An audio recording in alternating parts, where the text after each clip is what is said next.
But anyways, thank you very much all for being here. Again, for those of you that I didn't introduce myself to at the beginning, I'm John Hare. I'm director of the NOAA Fisheries Northeast Fisheries Science Center, and we're here at our Woods Hole Laboratory. And I want to thank Secretary Raimondo for coming, and Senator Markey, and Representative Keating, and Dylan Fernandez, and Susan Moran.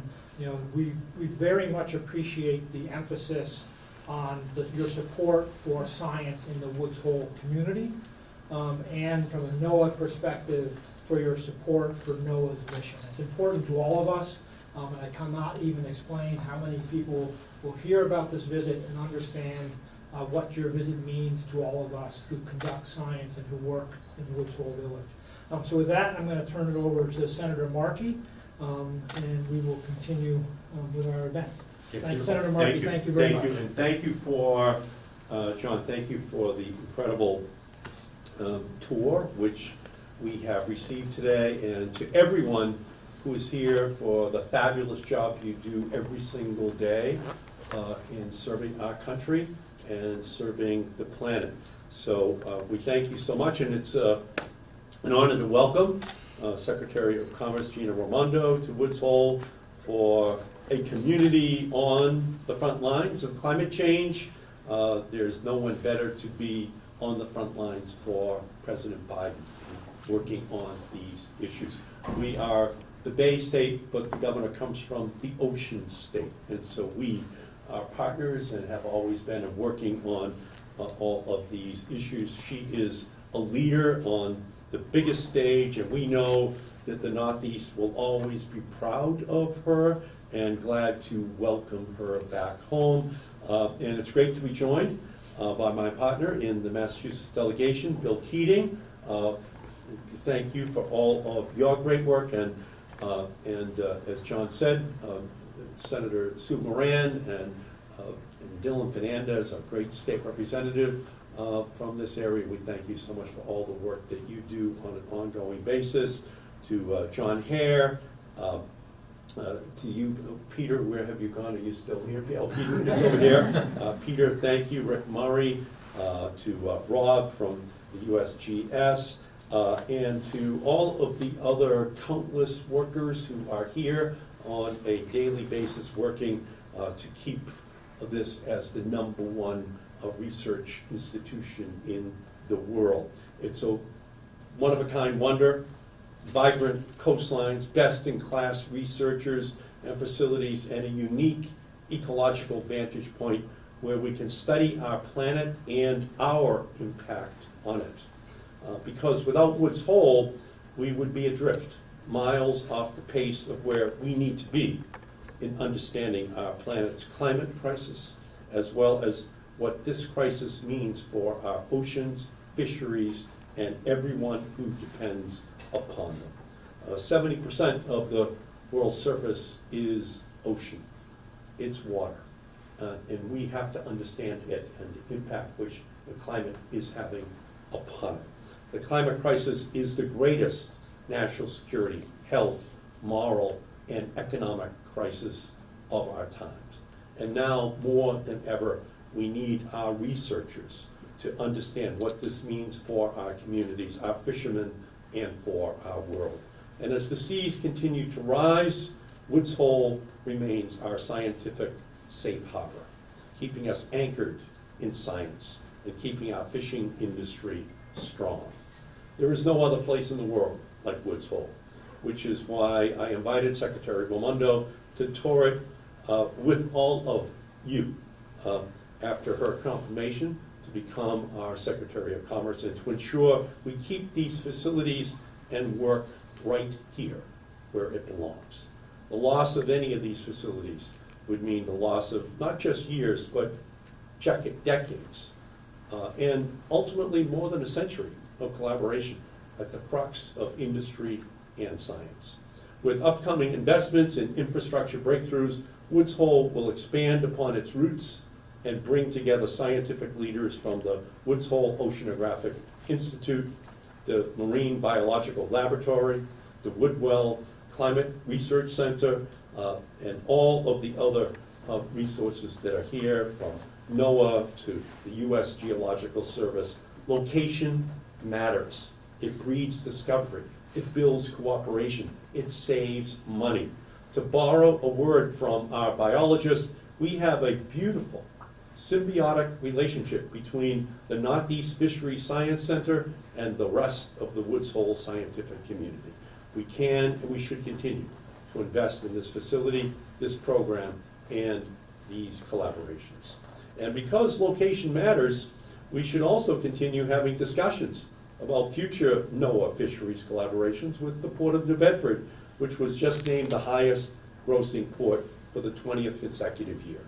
We can invest in our science centers, and we can invest in our on-the-ground relationship with fishermen and the seafood industry. For centuries, the sea was thought to be unfathomable in its depths and complexities. But for more than 150 years, scientists at the Northeast Fisheries Science Center and in our Woods Hole institutions have been uncovering its secrets. And now they're doing the same with our previously unfathomable challenge of climate change. To know Woods Hole is to know that cutting-edge research and science can keep our fisheries and our planet healthy, so that our communities can stay healthy for generations to come. To know Woods Hole is to know the dedicated people here. More than 200 people with critical jobs are thriving in this mission-driven place, with thousands of others who are all part of this larger community. To know Woods Hole is to know that when we collaborate and invest in discovery, we reap rewards far greater than if we go blindly alone. The Green New Deal laid out our map for how to fight the climate crisis with equity and science at its core, the stars we need to navigate by. But we cannot manage what we don't measure. We cannot undertake what we do not understand. With the facilities here in Woods Hole, with their guidance and with the great leadership of Secretary Raimondo, we can manage this crisis and undertake a transformation to a secure, safe, and healthy future for all of us, both on land and at sea. Now I would like to introduce our great Secretary of Commerce, Gina. Please give her a warm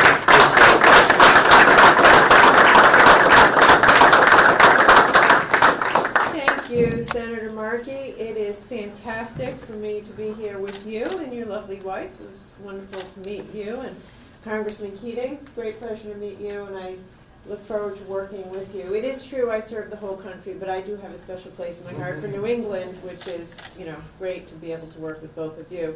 And to my NOAA team, it's fantastic to meet you.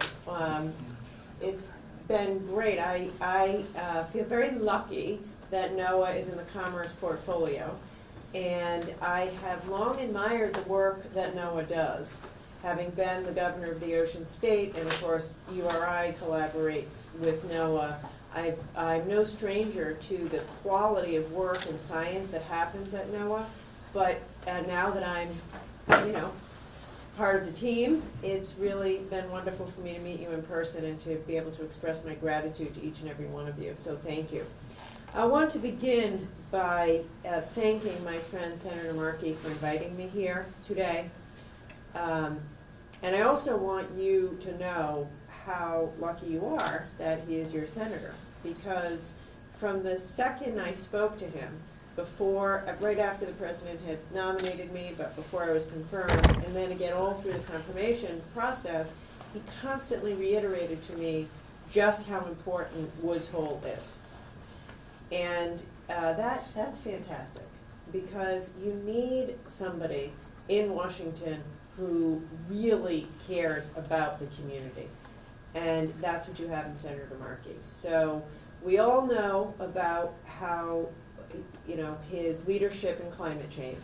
And we all know that you're a leader in that area and a leader in the Green New Deal, but he hasn't forgotten where he's from. And I just thought it was important that everybody know how much of an advocate he is for Woods Hole, for Falmouth, and for this whole community. So, and at that, first thing he said was, do you promise you'll come and visit? You remember that? Yes. First, but I said, yes, I will, and so here I am. But anyway, I also would like to say President Biden is deeply committed to the work that is happening here. He is deeply committed to rising to meet the challenges of climate change, deeply committed to science, deeply committed to putting science back in the center of our fight against climate change, and deeply committed to supporting NOAA and the science that happens at NOAA. In fact, his budget that he just put out has substantial increases in funding for NOAA, and I'm sure that the two gentlemen to my left will make sure that that budget gets through the Congress and NOAA gets the money that it deserves. But in all seriousness, it's good for me to have a boss, and I think good for the nation to have a president who prioritizes science, respects science, values the ocean, and is ready to be bold as it relates to climate change. And that includes all things ocean. It includes understanding the power of the ocean to capture carbon. It includes understanding how we move forward with offshore wind and do it in a way that respects the ocean and the fish and undersea life. And so I did feel it was important to mention that. Being here today was amazing. You know, it's one thing to know about Woods Hole, it's another thing to see it. To see the science and the research and the collaboration and the innovation that puts 1,000 people to work every day. That is a one-of-its-kind operation in all of America. That is the cutting edge of undersea research. And to see the collaboration between the Navy, Woods Hole, NOAA, academics come together here in a very special way. So I want to thank you all. You all did an outstanding job, I thought. I mean, we learned so much today, and I feel better for it. We also heard how important it is to have a working port and a working dock, and to see that in action. And I want you to know that we will continue to support that, because that's necessary. And we noticed some of the facilities are a little tired, so we're going to do our best to see if we can get you the resources necessary to improve those as well. Today I'm announcing that the Commerce Department's EDA, Economic Development Administration, awarded a $470,000 grant to the Woods Hole Oceanographic Institution to develop a waterfront research infrastructure resiliency plan. We heard about that on our first stop today, and I'm thrilled to be able to say that the EDA and Commerce is investing $500,000 into that to keep the world-renowned research, exploration, and education institution operational in the event of future storms. And I will say that I hope this is the first of more to come. EDA's mission is to support locally focused, locally driven strategies that are designed to develop communities and create jobs and prepare for and recover from natural disasters. And so this is just one example of that happening. Obviously, we all know of the damage done in the dock due to the storms, and so this is a way for us to contribute to the resurgence. So I would say this is my first time to Woods Hole. It will not be my last if you have me back. And for the folks here at NOAA, I want you to know I'm excited to work with you. You have my full support for what you're doing. By the way, I want to give you special recognition for the diversity and inclusion work that you're doing and that you talked about today. It's necessary, it's needed, and we have to continue doing that. And I'll just say, I'll end where I began, which is I feel, Senator Markey, I told you this from the beginning, but I've long admired you, your public service, and also your commitment to climate, and it's just an honor for me to be able to work closely with you. Thank you.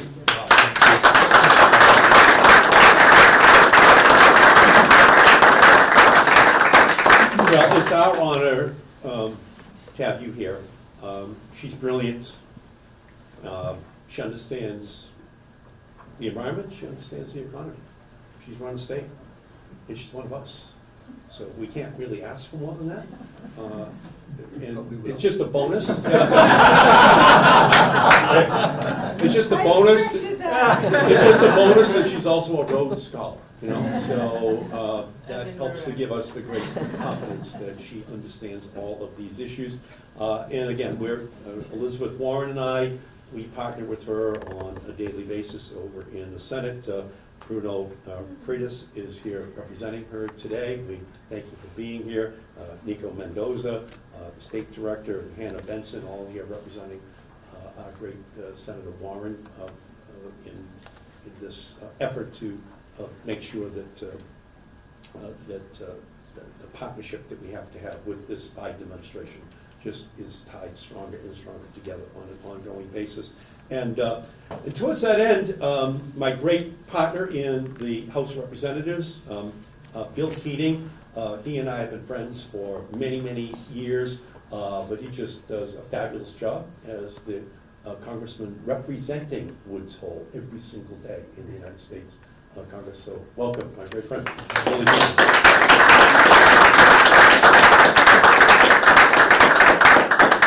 Thank you, Senator Markey, Secretary Raimondo. It's so great to have you here.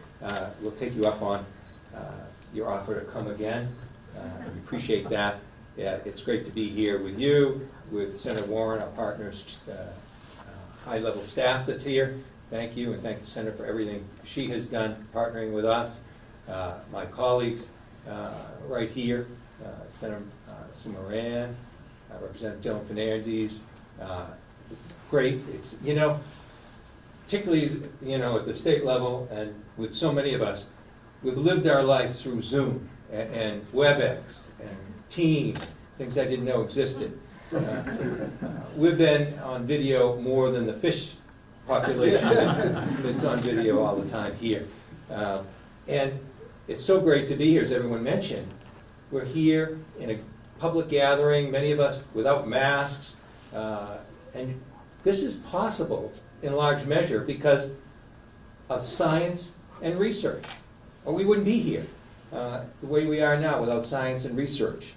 And that's what we're talking about here, science and research. It's a hallmark for these institutions, but it's also for our country. If you look at other countries, you'll think of Germany and technology. You look at the US, it's research. And this is the preeminent area in that regard. I know from the subcommittee I chair on global environmental issues that these institutions here aren't just a national treasure, they're an international treasure. And they're known worldwide for the research they've done. When there's a crisis in the world and they need a response, they call on these people right here that we saw on the tour to be there to that crisis, whether it's recovery of aircraft, investigations, whether it's deeper rise in oil spills. The first calls come right here, and it's terrific. But even as we celebrate the fact that we're maskless and science and research are there, and we also know that we have much to do going forward from that. But the experts have told us, as bad as this pandemic was, the experts have told us time and time again, in spite of the devastation, the lives lost, the economy battered, not just in this country, worldwide, we faced a greater threat than this, all the while dealing with this. Climate change, the experts reinforce time and time again, is much more of an existential danger than what we were facing up close with the pandemic. And it's a wake-up call to all of us.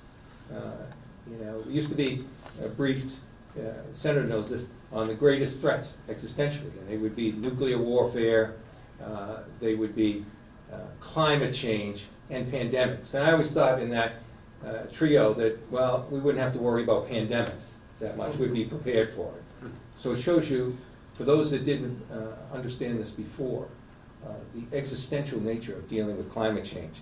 And these institutions aren't immune to it. So the grant that we're here announcing today for the repair is a result of the effects of climate change right here in this institution.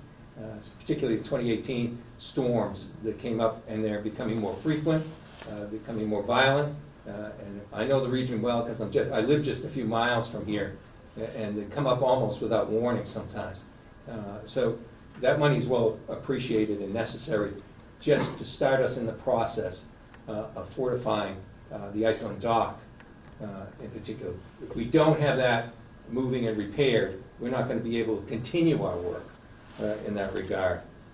And I must say, the work that's done here is essential in the same way that we fought the pandemic with frontline people there at the call. And people here are dealing with the climate change issue the same way. And they're dealing with it in so many different ways. As we learned in our tour today, going around, the different approaches that are there and the different threats that it imposes. There's no coincidence that the Secretary of Commerce is here today, because just within 20 years from now, by 2040, it's forecast that the sea level here is going to compromise the whole facility and the whole region if we don't act on it. So today is, a really examination of what we've done here and where we are, but there has to be so much more, because there's so much more at stake. With our environment right now, climate change is an existential threat. We need this research here to continue and to grow, to deal with it.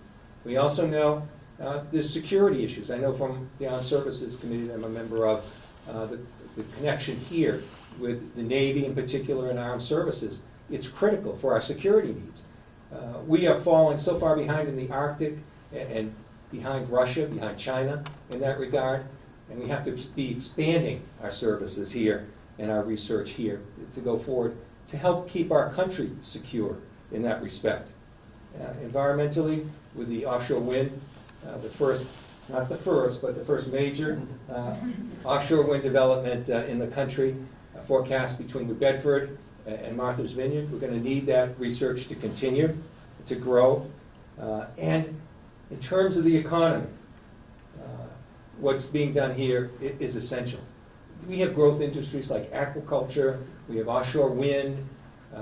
We're at the hub of dealing with the economic issues that are so vitally addressed through climate change and research. So we have to go forward with that to be effective. We have to understand that we have to keep the ships like the Armstrong that's out there, or the Atlantis in there doing that research, and we have to make sure economically, whether it's aquaculture, whether it's offshore wind and resilience, that we have the kind of research and development. And fortunately, we have the hub in this portion of the Massachusetts and Rhode Island, all in place to do it. Not just these economic projects going forward, but the academic background that's there.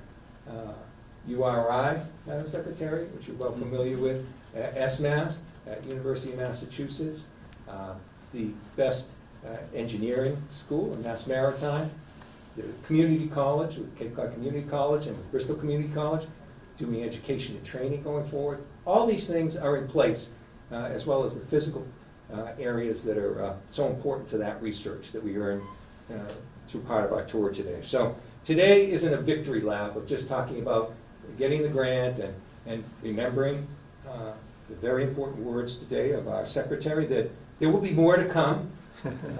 I wrote those down. And we have to do that.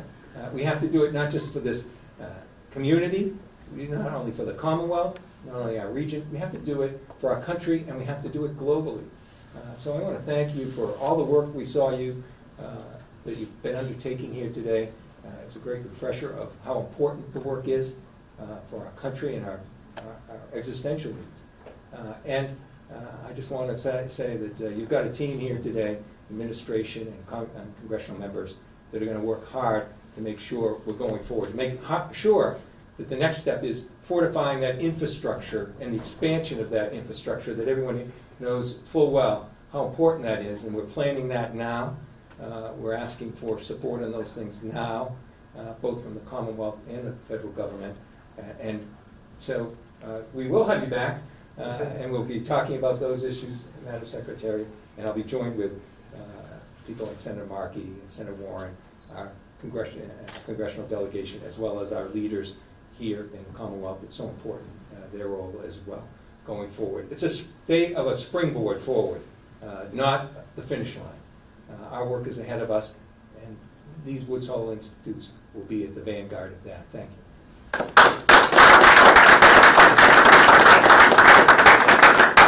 Thank you so much, and again, what a great team that that we have here at Woods Hole. And today we saw the wonders of the ocean and the warnings coming from the ocean.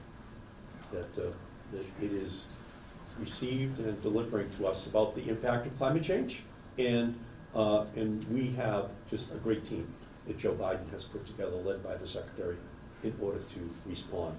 So, are there any questions anybody may have? Yes. Sir, do you have any comment on the cyber attack at the Steamship Authority, or any updates on what's going on right now?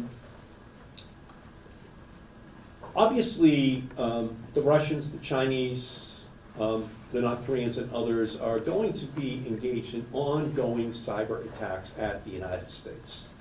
There's no question about it. We have to ensure that we harden our capacity to respond to it. Back in 2007, when I was the chairman of the Energy Committee over in the House, I actually passed a piece of legislation that mandated that the utilities of the United States harden their ability to respond to attacks from overseas. There were great threats from Russia in 2007. That bill passed the United States House of Representatives, but the utilities killed it in the United States Senate. They killed it 15 years ago. This is not new. This is just something that unfortunately has not been dealt with in a way that represents the magnitude of the threat to us and to our economy, to our security. So from my perspective, what we're seeing here at the Steamship Authority, what we're seeing with the meat industry, what we're seeing with Colonial Pipeline and our energy sector, it all is saying to us very clearly, especially in those sectors that are most central to our larger economic growth, is that those measures are going to have to be mandatory. This is not going away. These attacks are going to continue. And if we don't put strong mandatory measures in place, then we are going to see a recurrence and an escalation of the impact upon us as a nation. Question? Yes? Senator, the Steamship Authority is a ballot box transportation system, and so it doesn't get state funding like Washington State Ferries or the Maine State Ferry system. What can Congress do to help it harden itself, because it doesn't have the money to do it? I agree with you. For softer targets, that is more like the Steamship Authority, we're going to have increasing funding from the federal level, research and development from the federal level, in order to help every aspect of our economy. And the Steamship Authority is a perfect example of what is happening. No one would have ever imagined that the Russians would attack the Steamship Authority. I was over last night talking to people on the dock, and what they were saying to me is that they were actually checking each of the vehicles manually because they had lost their electronic capacity to do it. That is something that was otherwise unimaginable, but the Russians targeted that system. And so as a result, we're going to need to have a comprehensive capacity to respond to the cyber attacks, which are going to come, they're going to escalate, but there is a technology that can be developed in order to respond to it. This is a matter of ensuring that we anticipate, fund, and then deploy these technologies, and where necessary, on a mandatory basis, because otherwise the disruptions will be catastrophic for our society. Questions? Yes, I have the same question for Secretary Raimondo from the Biden administration's cabinet's perspective. Any updates, any comment on the cyber attack? No, not particularly. I mean, I agree with what Senator Markey said, and it's also unrelated to what you're talking about, but very relevant. If you look at Colonial Pipeline and the increase of the attacks, I mean, the senator's right. We should assume that there will be more in number and more severe. And so it's a call to action for the private sector, particularly smaller companies, to realize that they also need to make the investments necessary in order to harden their systems. And we're gonna be doing a lot more outreach, working with companies, particularly smaller ones, to help them figure out how to do that. Thank you.